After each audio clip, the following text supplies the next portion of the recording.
Bismillahirrahmanirrahim. Assalamualaikum warahmatullahi wabarakatuh. Perkenalkan, nama saya Wode Filendriani dengan NIM F202001169, kelas A3 Farmasi, program studi S1 Farmasi, Fakultas Sains dan Teknologi, Universitas Mandala Waluya Kendari. Di sini saya akan memaparkan PowerPoint reaksi substitusi nukleofilik yaitu SN2 dan SN1 dan reaksi eliminasi E2 dan E1. Langsung saja. Reaksi substitusi nukleofilik. Substitusi nukleofilik adalah suatu kelompok dasar reaksi substitusi di mana sebuah nukleofil yang kaya elektron secara selektif berikatan dengan atau menyerang muatan positif dari sebuah gugus kimia atau atom yang disebut gugus lepas atau leaving group. Bentuk umum reaksi ini adalah Nu plus Rn-X RNU di plus X. Gambar di samping merupakan contoh substitusi nukleofilik yang terjadi pada gugus karbonil pada sebuah keton melalui substitusi dengan senyawa bergugus hidroksida. Pada contoh ini terbentuk senyawa hemiasetal yang tidak stabil. Dengan Nu menandakan nukleofil, menandakan pasangan elektron, serta Rx menandakan substrat dengan gugus pergi X. Pada reaksi tersebut, pasangan elektron dari nukleofil menyerang substrat membentuk ikatan baru, sementara gugus pergi melepaskan diri bersama dengan sepasang elektron. Produk utamanya adalah Nu. Nukleofil dapat memiliki muatan listrik negatif maupun netral, sedangkan substrat biasanya netral atau bermuatan positif. Contoh substitusi nukleofilik adalah hidrolisis alkil halida RBR pada kondisi basa di mana nukleofilnya adalah OH- dan gugus perginya adalah Br-. Br di plus OH, ROH plus Br-.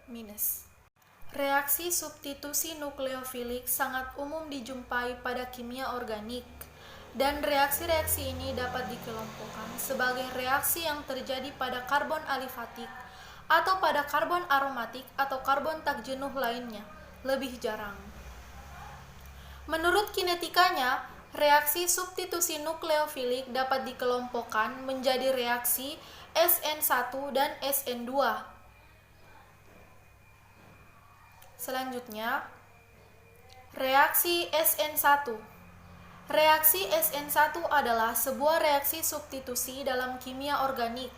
SN1 adalah singkatan dari substitusi nukleofilik dan 1. Memiliki arti bahwa tahap penentu laju reaksi ini adalah reaksi molekul tunggal. Reaksi ini melibatkan sebuah zat antara karbon kation dan umumnya terjadi pada reaksi alkil halida sekunder ataupun tersier, atau dalam keadaan asam yang kuat, alkohol sekunder dan tersier. Dengan alkil halida premier, reaksi alternatif SN2 terjadi dalam kimia organik. SN1 dirujuk sebagai mekanisme disosiatif. Mekanisme reaksi ini pertama kali diajukan oleh Christopher Ingold DKK pada tahun 1940. Berikut gambar mekanisme umum SN1. Mekanisme reaksi. Reaksi SN1 antara molekul A dan nukleofil B memiliki 3 tahapan, yaitu yang pertama pembentukan sebuah karbon kation dari A dengan pemisahan gugus lepas dari karbon. Tahap ini berjalan dengan lambat dan reversibel. Yang kedua, serangan nukleofil, leak. B. Reaksi dengan A. Jika nukleofil tersebut adalah molekul netral, contoh pelarut, tahap ketiga diperlukan agar reaksi ini selesai. Jika pelarutnya adalah air, maka zat antaranya adalah ion oksonium. Dan yang ketiga, deprotonasi. penyingkiran proton pada nukleofil yang terprotonasi oleh ion ataupun molekul di sekitar.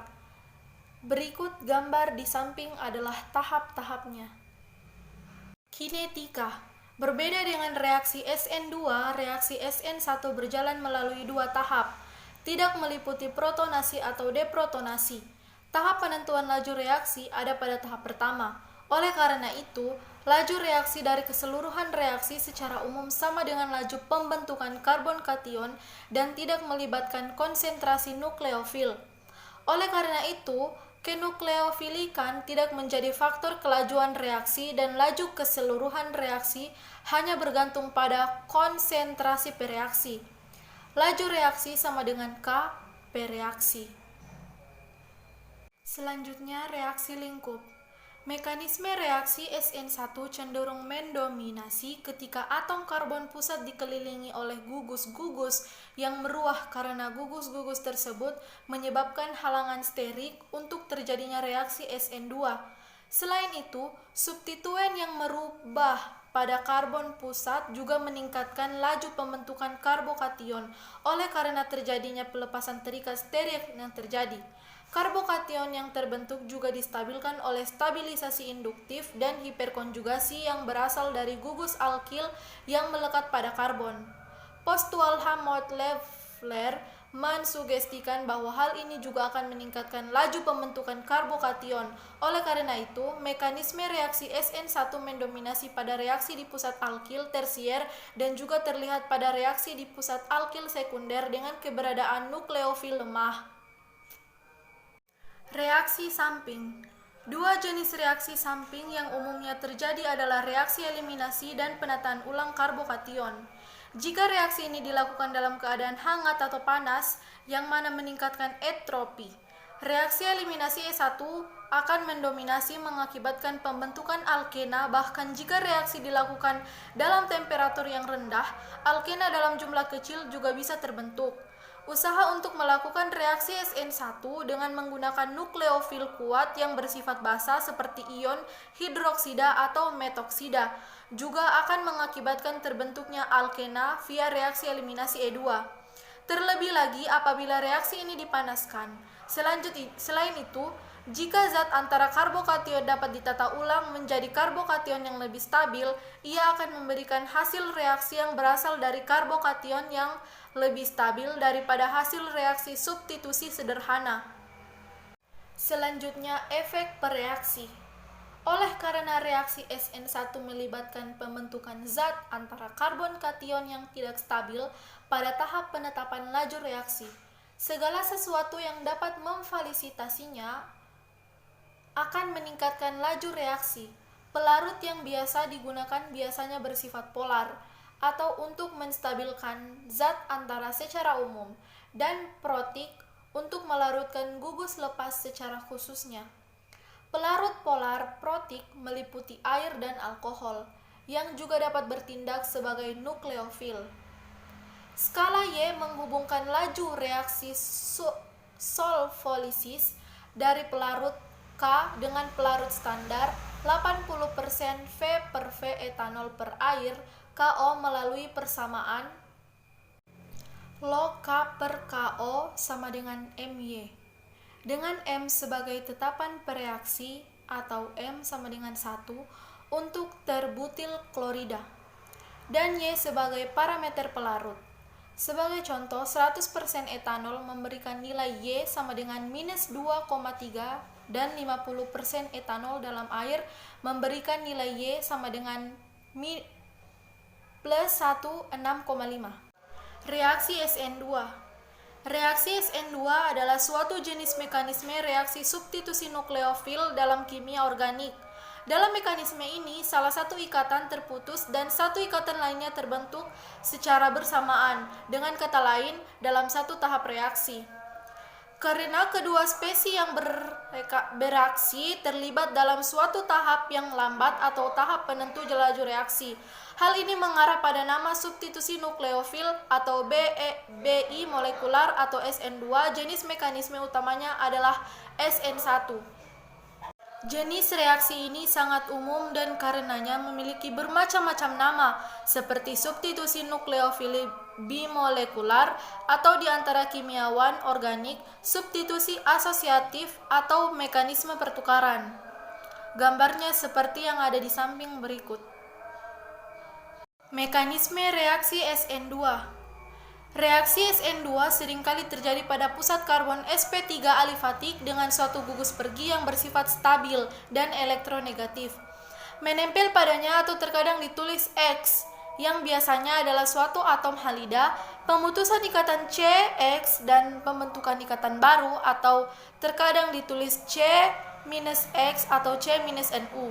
Terjadi secara simultan melalui suatu keadaan transisi di mana suatu karbon yang menjadi target serangan nukleofilik adalah pentakoordinat dan kira-kira terhidrasi sp2. Selanjutnya, gambar berikut merupakan gambar substitusi nukleofilik pada karbon. Gambar di atas adalah gambar mekanisme SN2. Penyerangan nukleofil pada karbon berlangsung 180 derajat terhadap gugus pergi, karena hal tersebut menyediakan tumpang tindih terbaik antara pasangan elektron sunyi pada nukleofilik dan orbital anti-ikatan CXO bintang. Gugus pergi kemudian mendorong pada sisi berlawanan dan produk terbentuk melalui inversi pada geometri tetrahedral pada atom pusat. Jika substrat yang menjadi target serangan nukleofilik bersifat chiral, reaksi ini terkadang mengarah pada konfigurasi atau sterokimia yang disebut sebagai inversi Walden. Sebagai contoh reaksi SN2, penyerangan Br atau nukleofil pada suatu etil klorida atau elektrofil menghasilkan etil bromida dengan klorida lepas sebagai gugus pergi. Gambarnya seperti berikut. Penyerapan pada SN2 dapat terjadi jika rute sisi belakang penyerangan tidak terdapat halangan sterik oleh substituen atau substrat. Karenanya, mekanisme ini biasanya terjadi pada suatu pusat karbon primer yang tak terhalang jika terhadap halangan sterik pada substrat dekat gugus pergi, seperti pada pusat karbon tersier. Substitusi yang terjadi lebih disukai mengikuti mekanisme SN1 dibandingkan SN2, atau SN1 dapat pula disukai bila zat antara karbokation yang stabil dapat terbentuk. Kinetika reaksi. Laju reaksi SN2 mengikuti kinetika reaksi orde kedua, karena tahap penentuan laju reaksi bergantung pada konsentrasi nukleofil Nu- serta konsentrasi substrat Rx. R sama dengan K, Rx, Nu-. Hal ini merupakan perbedaan utama antara mekanisme SN1 dan SN2. Dalam reaksi SN1, penyerangan nukleofil setelah tahap penentuan laju langsung selesai. Sementara dalam SN2, nukleofil memaksa gugus pergi untuk lepas dalam tahap penentuan laju. Dengan kata lain, laju reaksi SN1 hanya bergantung pada konsentrasi substrat, sementara laju reaksi SN2 bergantung pada konsentrasi substrat dan nukleofil. Dalam kasus di mana kedua mekanisme memungkinkan untuk terjadi, atau misalnya pada suatu pusat karbon sekunder, mekanisme bergantung pada pelarut, suhu, konsentrasi nukleofil, atau pada gugus pergi. Kompetisi E2. Suatu reaksi samping yang umum terjadi di lokasi yang sama dengan reaksi SN2 adalah eliminasi E2.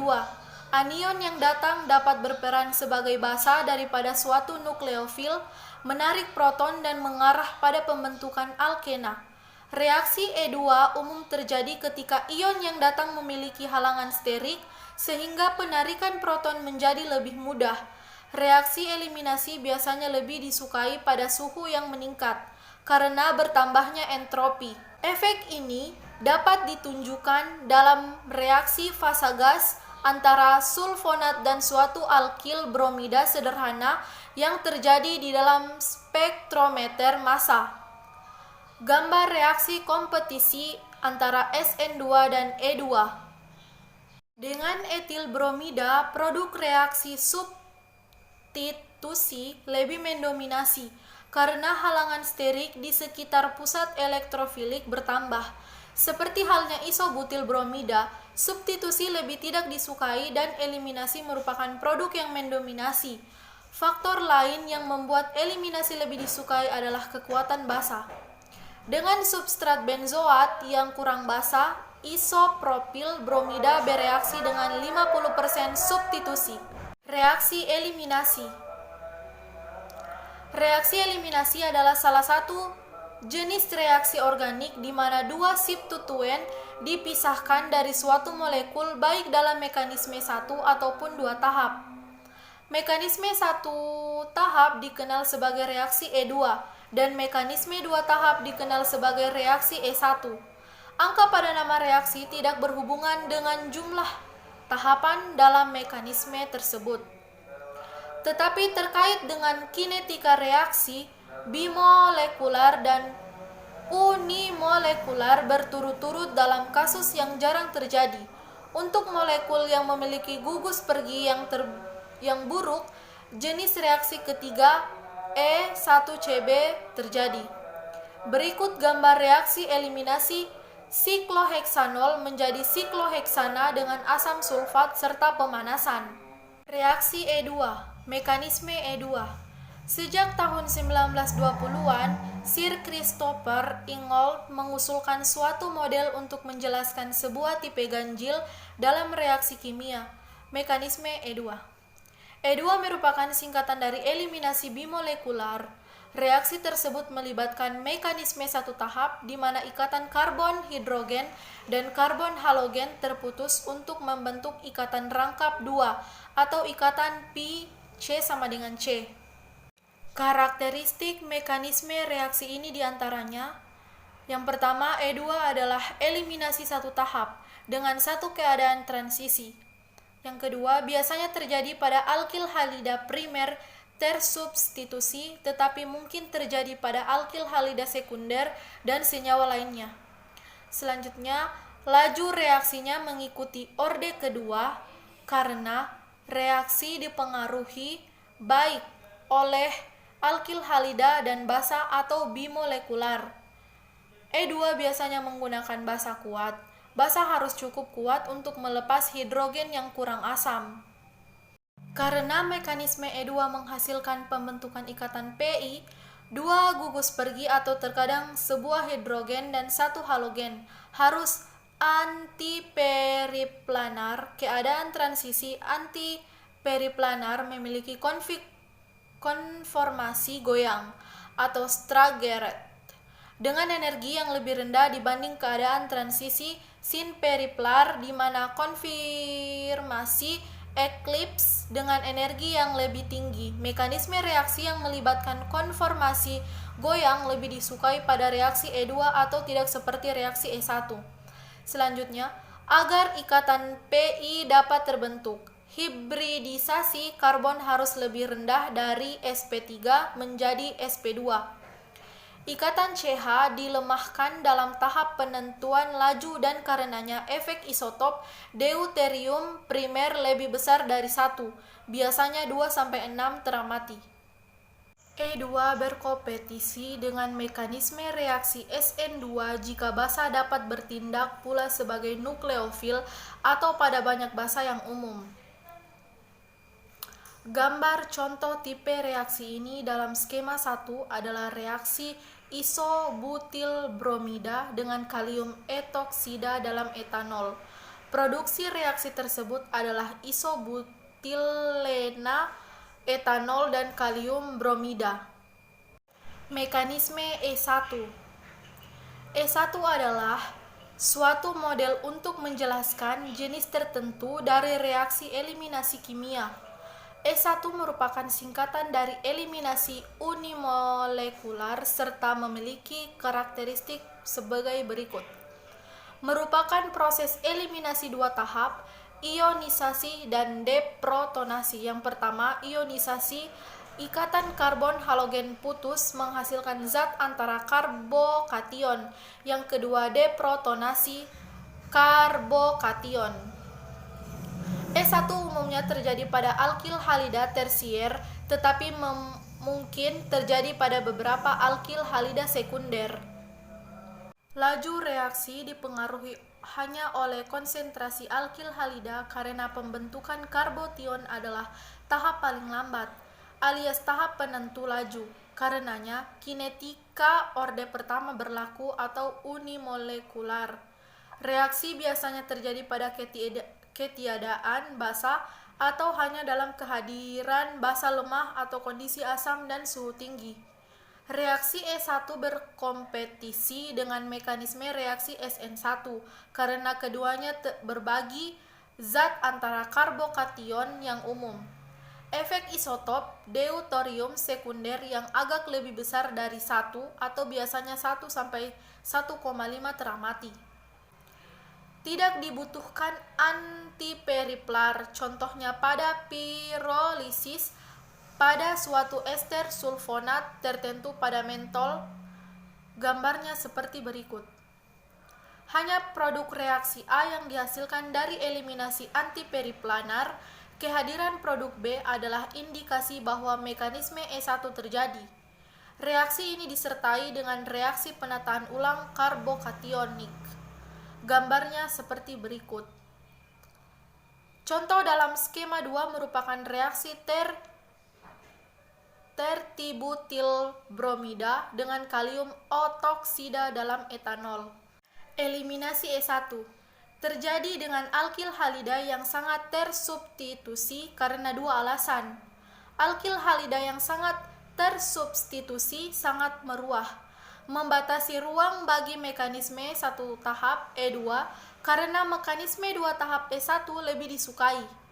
Karbokation yang sangat tersubstitusi lebih stabil dibanding kation tersubstitusi metil atau primer. Kestabilan tersebut memberi waktu bagi mekanisme dua tahap E1 terjadi. Jika jalur reaksi SN1 dan E1 berkompetisi, jalur E1 dapat lebih disukai dengan peningkatan panas. Itu saja yang dapat saya sampaikan tentang reaksi substitusi nukleofilik SN2 dan SN1